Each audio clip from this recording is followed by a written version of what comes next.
She thought she would see her stepdaughter's killer get the death penalty. Tonight, she's waiting to see what the Supreme Court decides. This week, the Trump administration asked the court to allow a series of federal executions to begin next week.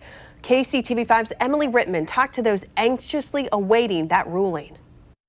This memorial bench is a place where Jennifer Long's friends and family can come to remember her. Her stepmother says, unfortunately, they are once again waiting for justice. What happened to Jennifer Long in 1998 was horrific.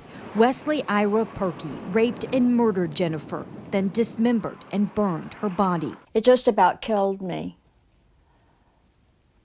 It rerouted my life. Jennifer's stepmother, Marilyn Richards, says she got a call this July telling her that Perkey would be executed December 13th. William Barr had told me when the execution was going to be, and he said that if it doesn't take place on that day, don't worry about it. It will in time.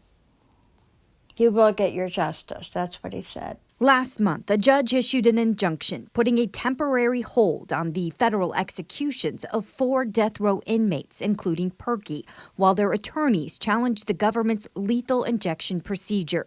The Justice Department appealed that decision, but 3 appeals court judges kept that temporary hold in place. It just took my breath away. I was devastated.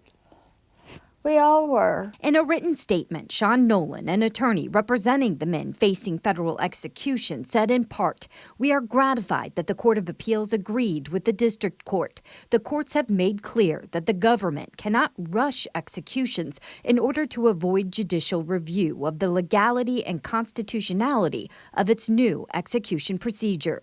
Perkey's attorneys also filed a complaint questioning his competency, stating he is a 67-year-old man with Alzheimer's disease, a progressive form of dementia, and schizophrenia, who has suffered multiple extensive traumatic brain injuries over several decades. I think it's all a con, to tell you the truth. She hopes the Supreme Court will allow her to feel the relief of knowing Perkey can't hurt anyone again. To overturn it and to let him be executed and pay for the crimes that he has committed. Reporting from Kansas City, Emily Rittman, KCTV5 News.